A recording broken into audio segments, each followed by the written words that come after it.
आपने उसकी बात की, पॉडकास्ट की बात की, तो मैं भी एक पॉडकास्ट देख रहा था, उसमें क्रिस वोक्स जो इंग्लैंड के फास्ट बॉलर हैं, उन्होंने तो बाबर आजम पे बात की। उन्होंने कहा कि मजाक में भी अगर कुछ लिख दो ना बाबर के बारे में तो फैंस ऐसे हैं कि भाई बुरा मान जाते हैं बहुत जल्दी।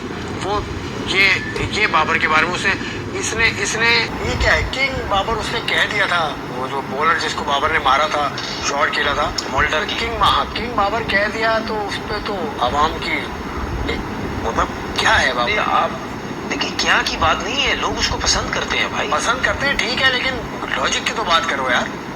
उसकी बात तो समझो, उसने हंसी मजाक में एक दो क्रिकेटर्स की बात चल रही है, आपको बीच में क्यों टांग अड़ा रहे हैं? मेरी बात, हम अगर आवाम से कहते हैं लॉजिक की बात करो, जो लॉजिक जो खेले में वो लॉजिक की बात करते हैं, नहीं करते।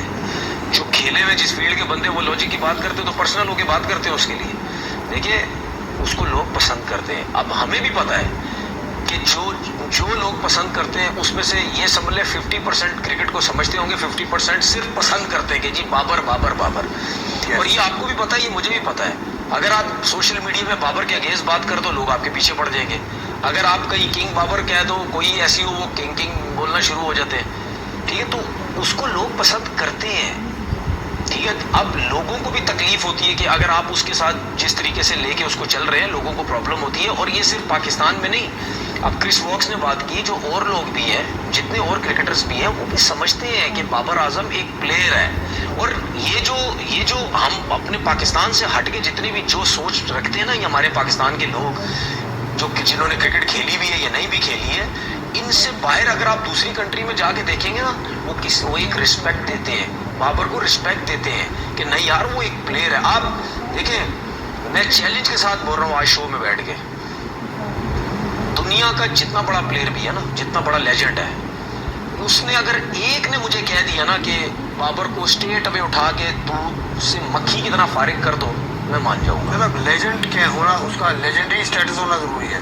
बड़ा प्लेयर जो होता है ना, जो बड़ा प्लेयर, वो कभी भी किसी अच्छे प्लेयर को, चलो बाबर के अलावा कोई और अच्छे प्लेयर की बात कर लेता हूँ, आप कहते हैं ना बाबर की, जो बड़ा प्लेयर होता है वो कभी भी एक अच्छे प्लेयर के बारे में, चाहे वो T20 का प्लेयर है, चाहे वो टेस्ट का प्लेयर है, चाहे वो ODI का फॉर्मेट है, जो बड़ा प्लेयर होता है लेजेंड की लिस्ट में आता है, वो कभी भी अच्छे लेजेंड की लिस्ट में कहाँ ले? बहुत से लोगों ने बाबर के बारे में बातें की, कभी भी नहीं।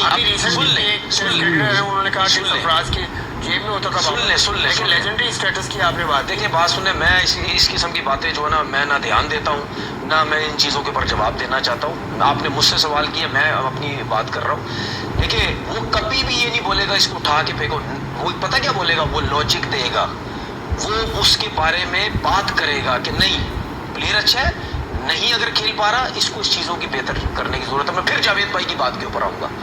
बाबर आजम के बारे में जावेद भाई से बात हुई थी, आपको वो क्लिप याद होगा जिसमें जावेद भाई ने बोला था कि रेडियो की ट्यूनिंग करनी पड़ती है। वो क्लिप याद है आपको? जब बाबर आजम की बात की थी तो उन्होंने ये एग्जांपल दिया था कि रेडियो की ट्यूनिंग करनी पड़ती है। इसी तरह ही जो अच्छा प्लेयर होता है या बाबर है, थोड़ी सी ट्यूनिंग करनी पड़ती है। तो जावेद भाई फोन कर ले बाबर को। मैं एक बात कर रहा हूँ, जावेद भाई को नहीं करना चाहिए, बाबर को करना चाहिए।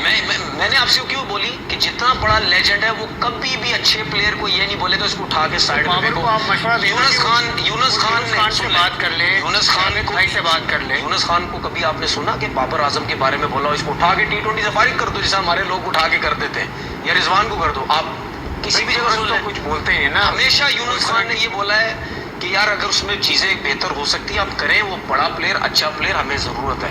किसी भी दुनिया का बड़ा प्लेयर कभी भी अच्छे प्लेयर को एकदम उठा के बाहर। देखिए विराट कोहली की एग्जांपल है कि वो तेंदुलकर के पास जाते हैं जब वो मसले में किसी होते हैं, उन्होंने खुद कहा। तो बाबर को कौन रोक रहा है कि किसी प्लेयर को फोन कर ले? जावेद को जाना चाहिए, इसमें कोई, देखिए इसमें कोई प्लेयर छोटा नहीं होता है भाई। अगर मैं बाबर की जगह होता मैं जरूर जाता। मैं आपको साउथ अफ्रीका की स्टोरी सुना देता हूँ। मैं जब 2013 में साउथ अफ्रीका गया था, ठीक है, हमारे एक फास्ट बॉलर हमारी टीम में थे, वो किसी और से पता पूछने चले गए, तो हमारे कोचेस को बुरा लग गया था कि यार ये दूसरे साउथ अफ्रीका के कोच के पास क्यों चला गया। लेकिन मुझे मौका मिला, मैं जैक कैलिस के पास चला गया। मैं जैक कैलिस से पूछता रहा कि भाई बॉलिंग किस तरह है, फिटनेस, ये वो सब कुछ। तो इसमें क्या बुरा है? इसमें कोई बुरा नहीं, आप जाएं किसी के पास। आप अपने पाकिस्तान के लोकल, आपके जो पाकिस्तान के प्लेयर्स हैं, अगर आप उनके पास जाना चाहते हैं तो आप जाएं, जरूर जाएं, इसमें क्या गलत बात है। तो जैक कैलिस ने आपको कोई खास बात बताई थी बॉलिंग के हवाले से? 250 उनकी विकेटें टेस्ट में भी है, वनडे में भी। यार बेसिकली बॉलिंग पे तो बात हुई थी, लेकिन ज्यादातर मैंने उनसे फिटनेस की बात की थी। फिटनेस की मैंने उनसे तो इतने फिट नजर नहीं आते थे, मतलब इतना भारी जैसा की मालिक। ये जो आपने बात की एग्जैक्ट यही मैंने सवाल किया था। मैंने उनसे ही बोला था, मैंने बोला यार आपका वेट इतना ज्यादा है, दूसरे स्लिम है, तो इस वेट के साथ कैसे वो होता है बॉलिंग करनी चाहिए, या किस तरह आप इतना ज्यादा लंबी बॉलिंग करते हैं। तो उसने मुझे ये बोला था कि वेट, हर किसी का वेट अपना होता है, लेकिन उस वेट के साथ ट्रेनिंग करके, स्पेशली जिम की उसने बात की थी, जिम करके वेट्स उठा के अपने आप को स्ट्रॉन्ग, उस वेट में ही आपने आपको स्ट्रॉन्ग करके आपने कैसे चलाना है ये आपके अपने ऊपर है। अब उस वेट का मतलब ये नहीं है कि जैक कैलिस का पेट तो नहीं था ना इतना, अब ये नहीं कि इतना हैवी हो गया आप बोले जी नहीं।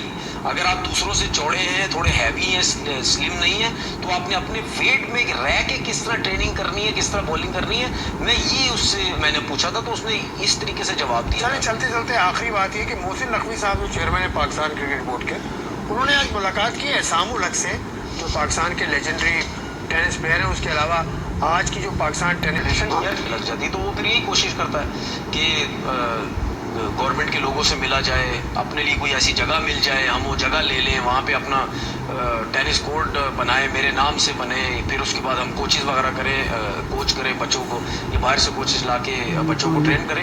ये वीडियो देख के हमारा ये अंदाजा है कि शायद ये चीज़ें हो, बाकी इनसाइड स्टोरी के बाद टेनिस फेडरेशन के बाद बहुत बड़ी जगह है, तकरीबन 10 एकड़ की जगह है। मैं गया हूँ 2-3 मरतबा, जब इससे पहले सैफुल्ला साहब थे, सैफुल्ला साहब सदर थे टेनिस फेडरेशन के, तो उस वक्त मैं गया था, टेनिस की मैंने कवरेज कुछ की थी, तो ये था सूरत हाल। खैर इसमें तो अंदाजे ही लगा सकते हैं। बहरहाल आपके प्रोग्राम में, आज के प्रोग्राम में हमने काफ़ी कुछ किया डिस्कस, जिसमें सबसे इम्पोर्टेंट बात थी अब्दुल्ला खुर्रम न्याजी साहब हमारे साथ जुड़े और उन्होंने काफ़ी मुद्दों को क्लियर किया और काफ़ी चीज़ें उन्होंने बताई कि पाकिस्तान का डोमेस्टिक स्ट्रक्चर कहाँ जा रहा है और क्या उनका ख्याल था इस सिस्टम के पीछे कि 6 टीम्स फर्स्ट क्लास की आए, कम्पिटिटिवनेस पैदा करना चाहते हैं। ये सूरत हाल थी। उसके अलावा बहुत सारी हमने बातें की। आज के प्रोग्राम से इजाज़त चाहूँगा। तनवीर साहब का बहुत बहुत शुक्रिया, आपका प्रोग्राम देखने का शुक्रिया। अपना ख्याल रखिएगा। खुदा हाफ़िज़।